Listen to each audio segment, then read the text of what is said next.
రూపాంతరం అనే ఆత్మీయ కార్యక్రమానికి మీలో ప్రతి ఒక్కరికి యేసుక్రీస్తు ప్రభు పరిశుద్ధ నామమున శుభాలు అండ్ స్వాగతం. యోబు 23వ అధ్యాయము 12వ వచనం. Job chapter 23 verse 12. మీ బైబిల్లో గమనించండి. ఆయన పెదవుల ఆజ్ఞను నేను విడిచి తిరగలేదు, ఆయన నోటి మాటలను నా స్వాభిప్రాయము కంటే ఎక్కువగా ఎంచి తిని. ప్రార్థనలో ఏకీభవించండి. ప్రేమ స్వరూపుడవైన మా తండ్రి, నీ వాక్యమును బట్టి నీ కృతజ్ఞతలు. నీ వాక్యము సత్యము, నీ వాక్యమే నిత్యము నిలిచేటువంటి ఏకైక ఆశీర్వాదకరమైన విషయము. దాన్ని మాకు అనుగ్రహించినందుకు నీ కృతజ్ఞతలు. ఈ వాక్యము ద్వారా ప్రతి ఒక్కరికి, వినుచున్న ప్రతి ఒక్కరికి నీ మేలు దయచేసి మహిమ పొందమని యేసు ప్రభు నామమును అడిగి ప్రార్థిస్తున్నాం తండ్రి. ఆమేన్. యోబు పలికినటువంటి మాటలు, ఆయన పెదవుల ఆజ్ఞను నేను విడిచి తిరగలేదు, ఆయన నోటి మాటలను నా స్వాభిప్రాయము కంటే ఎక్కువగా ఎంచి తిని. ఈరోజు మన టాపిక్ ఏంటంటే esteeming the word of God. Esteeming the word of God. దేవుని వాక్యమును గౌరవించుట. దేవుని వాక్యమును గౌరవించుట. దేవుని వాక్యమును ఎవరైతే విలువైనదిగా, ప్రశస్తమైనదిగా, ఖరీదైనదిగా ఎంచుతారో వారు తప్పకుండా దానికి వారి జీవితంలో, హృదయంలో ఇవ్వాల్సినటువంటి స్థానాన్ని ఇస్తారు. దాన్ని విలువైనదిగా ఎంచినప్పుడు దాన్ని గౌరవిస్తారు, దాన్ని ఘనపరుస్తారు. యోబు మరి తన జీవితంలో దేవుడి పట్ల ఆయనకున్నటువంటి భయము, భక్తిని బట్టి చాలా ఆయాసానికి గురయ్యాడు, శ్రమల పాలయ్యాడు, నిందల పాలయ్యాడు, ఆయన అనారోగ్యానికి గురయ్యాడు, తన బిడ్డల్ని కోల్పోయాడు, ఆస్తిని, మరి ఉన్న పరివారాన్ని, పశు సంపదని అంతటిని కూడా కోల్పోయాడు. అంతా జరిగిన తర్వాత కూడా యోబు దేవుని యందు విశ్వాసమును కోల్పోలేదు. యోబు దేవుడికి విధేయత చూపుట అనేది మానలేదు. దేవుని వాక్యమును విడిచిపెట్టలేదు. ఇప్పుడు యోబుకి దేవుడి వాక్యం ఎంత మోతాదులో ఉంది అంటే మనకి బొత్తిగా తెలియదు. ఎందుకంటే ఆ సమయంలో బైబిల్ లేదు, పాత నిబంధన లేదు, కొత్త నిబంధన అసలే లేదు. సో ఆయనకి దేవుడు పలికినటువంటి మాటలు ఎన్నో మనకి తెలియదు, కానీ ఆ మాటల్ని ఆయన చాలా గొప్పవిగా ఎంచాడు. వాటిని ఆయన జీవితంలో ప్రతి సమయానికి ఆయన ఉపయోగించుకునేటువంటి ప్రయత్నము చేశాడు. ఎస్టీమ్ అనేటువంటి పదము ఎక్కువగా, తెలుగులో మనం చదివాం, ఎక్కువగా ఎంచి తిని అంటున్నాడు చూడండి. దాని యొక్క అర్థం ఏంటంటే దానికి విపరీతమైనటువంటి ఉన్నటువంటి విలువనివ్వడం. రెండవది దాన్ని దాచిపెట్టుకోవడం. మనకి ముఖ్యమైనటువంటి వస్తువును మనం దాచిపెట్టుకుంటాం, ఎవరు దొంగిలించకుండా, లేకపోతే అది పాడైపోకుండా. మన ప్రియమైనటువంటి ఆహారాన్ని మనము ఒకసారి తింటే మనకి తృప్తి కలగదు కనుక 3-4 సార్లు తిందామని దాచిపెట్టుకుంటాం. సో ఆ ప్రకారము ఆయన దాచిపెట్టుకున్నది ఏంటి అంటే దేవుని యొక్క మాటలు, ఆయన పెదవుల యొక్క ఆజ్ఞలు, ఆయన యొక్క నోటి మాటలు. ఈ జంతువుల్లో కూడా ఒక ప్రవృత్తిని చూస్తాము. అవి మరి ఎండాకాలంలో శీతాకాలానికి కావలసినటువంటి ఆహారాన్ని దాచిపెట్టుకుంటాయి. సో యోబు కూడా తన జీవితంలో ప్రతి దినం, ప్రతి వారం, ప్రతి మాసం, ప్రతి సంవత్సరం బ్రతకడానికి దేవుడిచ్చినటువంటి మాటల్ని కోల్పోకుండా వాటిని దాచిపెట్టుకున్నాడు.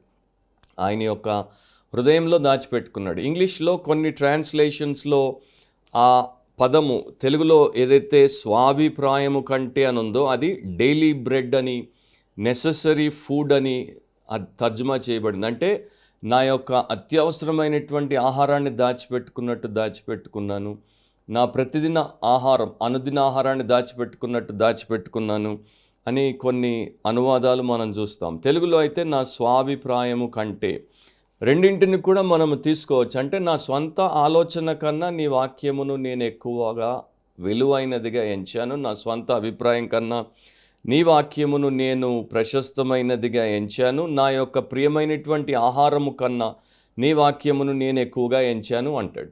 అండ్ యోబు యొక్క మనస్తత్వం ఏంటో ఆ ముందున్నటువంటి 2 వచనాలు కూడా మనం చదివితే మనకి ఇంకా కొంత అర్థమవుతుంది. ఎందుకంటే 23:12 మాత్రమే మనం చదివాం. ఇప్పుడు 23వ అధ్యాయంలో 10, 11, 12 3 కలిపి చదువుతాను. అప్పుడు ఇంకొంత మనకి దాని మీద వెలుగు పడడం చేత ఆయన ఎట్లాంటి మనిషి, ఎట్లాంటి మనసు అనేది స్పష్టంగా తెలిసొస్తుంది. నేను నడుచు మార్గము ఆయనకు తెలియను, ఆయన నన్ను శోధించిన తరువాత నేను సువర్ణం వలె కనబడుదును, నా పాదములు ఆయన అడుగుజాడలు విడవక నడిచినవి. నేను ఇటు అటు తొలగక ఆయన మార్గమును అనుసరించి తిని. ఆయన పెదవుల ఆజ్ఞను నేను విడిచి తిరగలేదు. ఆయన నోటి మాటలను నా స్వాభిప్రాయము కంటే ఎక్కువగా ఎంచితిని. సో యోబు ఒక శ్రేష్టమైనటువంటి మాదిరికరమైనటువంటి విశ్వాసికి నమూనాగా లేకపోతే సాదృశ్యంగా ఇక్కడ మనకు కనబడతాడు. యోబుకి మనకున్నటువంటి ఆధిక్యతలన్నీ ఆ సమయంలో లేకపోయినప్పటికీ యోబుకి మనకన్నా ఎక్కువ దేవుడి పట్ల భయం ఉండింది, దేవుడి పట్ల భక్తి ఉండింది. మనకెవరికి లేనటువంటి దేవుడే ఇచ్చినటువంటి సాక్ష్యము యోబుకి దేవుడు ఇవ్వడం మనం చూస్తాము. చదివినప్పుడు ఎంతో సంతోషం అనిపిస్తుంది. సో యోబు ఒక విశ్వాసిలాగా దేవుడి పట్ల ఆయనకున్నటువంటి విశ్వాసాన్ని ఎట్లా చూపించాడు? దేవుడి యొక్క మార్గములలో నడుచుకున్నాడు. సాతాను ఇతడు నిన్ను కేవలం నీవిచ్చినటువంటి ఈవుల కోసమే నమ్ముకున్నాడు, వాటిని నువ్వు తీసేస్తే నిన్ను విడిచిపెట్టి వెళ్ళిపోతాడన్న ఆ యొక్క మాటను, ఆ సాతాను మోపినటువంటి అభాండాన్ని యోబు అబద్ధం చేశాడు. ఏమి లేకపోయినా నా విమోచకుడు సజీవుడు అని యోబు దేవుడినే కావాలనుకున్నాడు అనేది ఒకటి నిరూపణ అయిపోయింది. రెండవది ఏంటంటే యోబు దేవుని యొక్క ఆజ్ఞలన్నింటినీ గైకొన్నాడు. సో మీరు యోబు గ్రంథం చదివితే ఎక్కడెక్కడ దేవుడికి ఇష్టం లేనిది యోబు చేయలేదో, ఎక్కడెక్కడ దేవుడికి ఇష్టమైంది యోబు చేశాడో అది మనకు అర్థమవుతుంది. మూడవది ఏంటంటే యోబు దేవుడి వాక్యమును తన హృదయంలో భద్రపరుచుకున్నాడు. యోబు మామూలుగా మనలాంటి మధ్యతరగతి కుటుంబీకుడు కాదు, పేదవాడు కాదు, ధనికుడు, ఐశ్వర్యవంతుడు, ఎక్కడ లేనంత ఐశ్వర్యం ఆయనకు ఉండింది. ఆయన దేవుడి గురించి ఆలోచించాల్సినటువంటి అవసరం లేదు, దేవుడి మాటల గురించి పట్టించుకోవాల్సిన అవసరం లేదు. కానీ వాటన్నిటికన్నా ఎక్కువగా దేవుడి యొక్క మాటల్ని ఆయన గైకొన్నాడు. ఎందుకంటే దేవుడి మాటలకు అలాంటి విలువను ఆయన ఇచ్చాడు. సో ఈ 10, 11, 12 వచనాలను బట్టి మనం చూస్తే మనకేమర్థమవుతుంది? యోబులో మనకు కనబడేటువంటి కొన్ని శ్రేష్టమైనటువంటి లక్షణాల్లో మొదటి లక్షణం ఏంటంటే నా పాదములు ఆయన అడుగు జాడలు విడువక నడిచినవి. యేసుప్రభు మనకి న్యూ టెస్టిమెంట్లో చెప్పాడు, నా వెంబడి రండి, నేను మిమ్మును మనుషులను పట్టు జాలరులుగా చేస్తాను అని. సో నా వెంబడి రండి అని ఆయన ముందు నడిచినప్పుడు శిష్యులు ఆయన యొక్క అడుగు జాడల్లో అడుగులేసుకుంటూ వెనక నడుచుంటే ఎంత బాగుండేది. కానీ చాలాసార్లు వాళ్ళు అట్లా నడవక వెనకబడిపోయారు. పేతురు అందుకే రాస్తాడు, యేసుక్రీస్తు యొక్క అడుగుజాడల్లో మనం నడుచుకోవడానికి ఆయన మన కొరకు ఒక మాదిరిని ఉంచిపోయాను.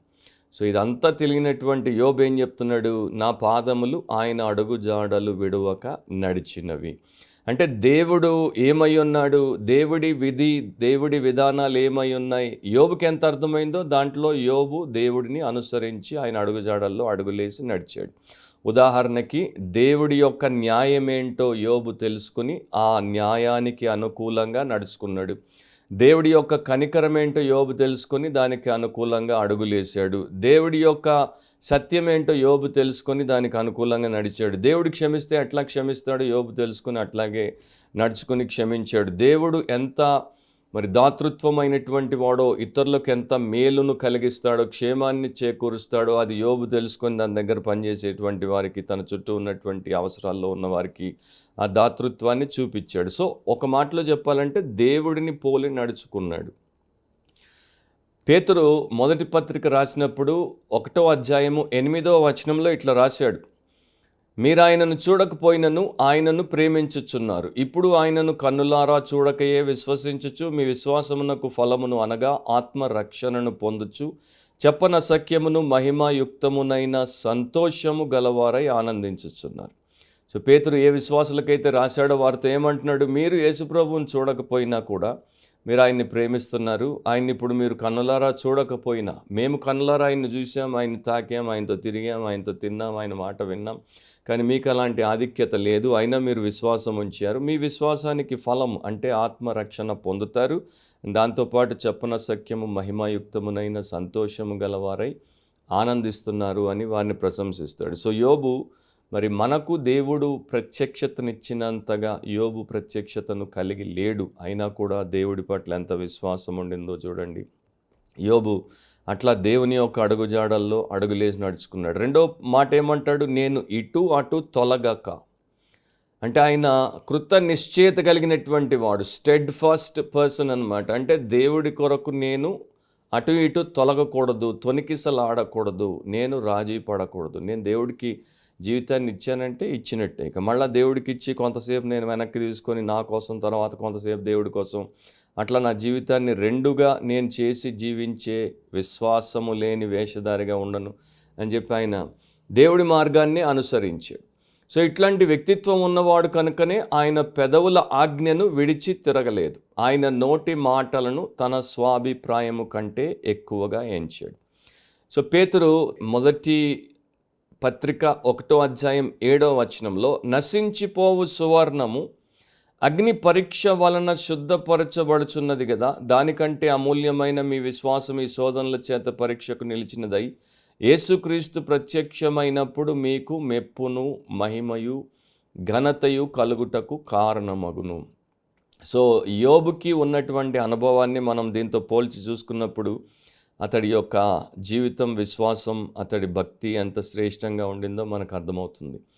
ఈ రోజుల్లో మనకి ఉన్నటువంటి పెద్ద సమస్య ఏంటంటే, దేవుడి వాక్యం ఒక వైపున ఉంటుంది, ఆయన నోటి మాటలు ఒక వైపున ఉంటాయి, ఆయన పెదవుల ఆజ్ఞలు ఒక వైపున ఉంటాయి, అండ్ మన స్వంత అభిప్రాయాలు ఒక వైపున ఉంటాయి, మన స్వంత ఆలోచనలు ఒక వైపున ఉంటాయి, మన స్వంత బుద్ధి ఒక వైపున ఉంటుంది, అండ్ మనకున్న కోరికలు, మనకున్నటువంటి ఆశయాలు, మనకున్న మరి యొక్క ధ్యాసలు, లేకపోతే మనకున్న ధ్యేయాలు ఒక వైపున ఉంటాయి. అండ్ ఈ రెండింటికి మధ్యలో కలహం, ఈ రెండింటికి మధ్యలో పోటీ, ఈ రెండింటికి మధ్యలో పోరాటం. నా ఇష్టమా, దేవుడి ఇష్టమా, నా చిత్తమా, దేవుడి చిత్తమా, నా కోరిక నెరవేర్చుకోవాలా, దేవుడి కోరిక నెరవేర్చాలా, నా ఇష్టము ప్రకారం నేను నడుచుకోవాలా, దేవుడి చిత్తం ప్రకారం నడుచుకోవాలా. యోబు ఏమంటున్నాడు? నా స్వాభిప్రాయము కంటే నీ యొక్క నోటి మాటలను నేను ఎక్కువగా ఎంచితిని. అది చాలా శ్రేష్టమైనటువంటి లక్షణం. మనకు అట్లాంటి లక్షణం ఉండి దేవుడి వాక్యాన్ని మనం అట్లాగే ఎంచితే మన జీవితంలో మనము దేవుడు ఆశించినటువంటి వాటిని కలిగి ఉంటాం. అట్లా ఉండుట మనకి ధన్యత. అట్లా లేనివారు ఎక్కువ గనుక ఈ సమయంలో మనం అట్లా ఉండడం మరీ అవసరం. చారిత్రాత్మకంగా జరిగినటువంటి ఒక నిజ విషయాన్ని చెప్పి నేను ముగిస్తాను. ఒక కాలేజ్ ప్రొఫెసర్, ఆయన యాగ్నాస్టిక్ అంటే ఆగ్నేయవాది. దేవుడు ఉన్నాడో లేడో ఎరుగను అని, దేవుడు ఉన్నాడో లేడో ఎరుగను కనుక దేవుడిని నమ్మాల్సిన అవసరం లేదు, ఆయన్ని పట్టించుకోవాల్సిన పని లేదు అనుకునేటువంటి వాడు. ఫీజీ ఐలాండ్స్కి వచ్చాడు, ఫీజీ ద్వీపానికి వచ్చాడు. సో అక్కడ తెగ నాయకుడు కూర్చొని ఉంటే ఆయన దగ్గరికి పోయి చెప్పాడు, మీరు ఎందుకయ్యా మొదటి నుండి ఎన్నో వందల సంవత్సరాలుగా ఉన్నట్టు ఉండక మధ్యలో మారిపోయారు? ఆ తెల్ల మిషనరీలు దొరలు వచ్చేసి మీకు ఏదో మాయ చేశారు, ఏదో సువార్త, ఏదో దేవుడు, యేసు ప్రభు అని బైబిల్ తెప్పి మభ్యపెట్టేసరికి మీరు మోసపోయారు. అదంతా బైబిల్ అంతా కూడా ఉట్టుట్టి కథలు, కల్పన కథలు, దేవుడు లేడు, సువార్త లేదు, యేసు ప్రభు లేడు, ఏమీ లేదు అని అతని యొక్క విశ్వాసం విషయంలో కించపరిచి దాడి చేస్తున్నప్పుడు ఆ ముసలాయన తెగ పెద్ద ఏమన్నాడు తెలుసా? అక్కడ ప్రొఫెసర్ అక్కడ దూరంగా ఒక పెద్ద బండను చూసామన్నాడు. వెనక్కి తిరిగి చూస్తే బండ కనపడింది. మేము ఒకప్పుడు నరమాంస భక్షకులం, క్యానిబల్స్. సో మేము నరమాంస భక్షకులముగా ఈ ద్వీపం మీద బ్రతుకుతున్నప్పుడు ఒక అపరిచితుడు ఇక్కడికి వచ్చిన వాడిని ఫస్ట్ అక్కడ తీసుకెళ్ళి వాడి తలకాయ దాని మీద పగలగొట్టేసేవాళ్ళం. తర్వాత ఆ పక్కన చూసావో పెద్ద కుంపట ఉందంటే చూశాడు ఆయన. వాడిని అక్కడ పగలగొట్టిన తర్వాత వాడి శరీరం మీద ఉన్న వస్త్రాలు ఇప్పేసి వాడిని ఆ కుంపట్లో వేసి బాగా రోస్ట్ చేసి వాడిని మేము అందరం పీక్కు తినేవాళ్ళం. ఈ తెల్ల మిషనరీలు, ఆ మంచి భక్తులు వచ్చి మాకు దేవుడి వాక్యాన్ని విపులంగా బోధించారు కనుక మేము నరమాంస భక్షకులముగా, దేవునికి వ్యతిరేకులముగా, నరులకు విరోధులముగా నరమాంస భక్షణ చేయుట ద్వారా హేయమైన పని చేస్తున్నాం అని గ్రహించి పశ్చాత్తాపడి దేవుడి దగ్గర క్షమాపణ పొంది శుద్ధి చేయబడ్డాం. అందుకని మేము దాన్ని మానేశాం.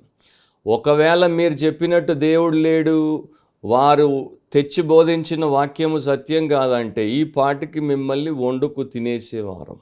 ఆ వాక్యము మమ్మల్ని నరమాంస భక్షకుల నుండి నిజమైనటువంటి మరి నరులుగా మార్చింది. అదే వాక్యాన్ని నువ్వు తప్పుపడుతున్నావు, ఎంత దుర్మార్గుడు అని చెప్తే కానీ ఆ ప్రొఫెసర్కి బుద్ధి రాలా.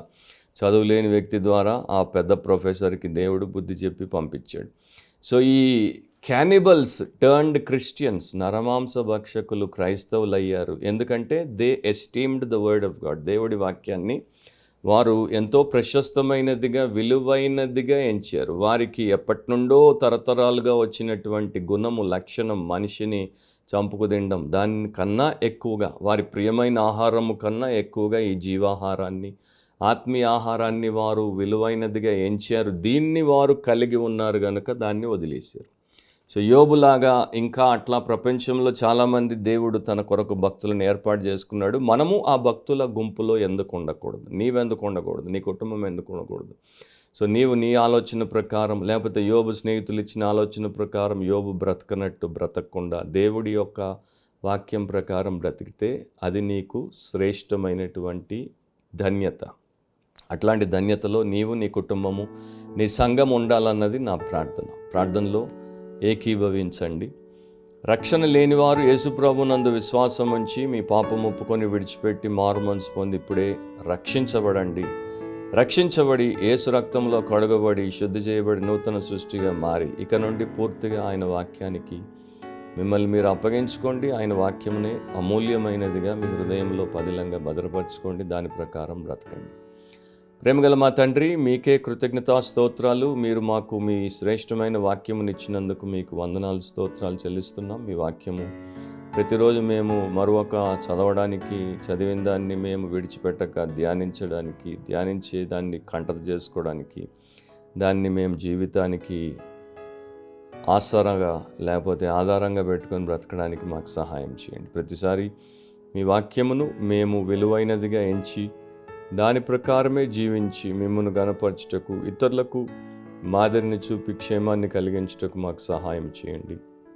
రక్షణ లేని వారిని రక్షించండి. రక్షింపబడిన వారిని ఈ విషయంలో ఇంకా అభివృద్ధిపరిచి రూపాంతరపరచమని యేసు నామమును అడిగి ప్రార్థిస్తున్నాం తండ్రి.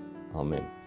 ప్రభువైన యేసుక్రీస్తు యొక్క కృప, తండ్రి అయిన దేవుని ప్రేమ, పరిశుద్ధాత్మ అన్యోన్య నిత్య సహవాసం విని విధేయత చూపు ప్రతి ఒక్కరికి ఇప్పుడు ఎల్లప్పుడూ సదాకాలం తోడైండును గాక. ఆమేన్.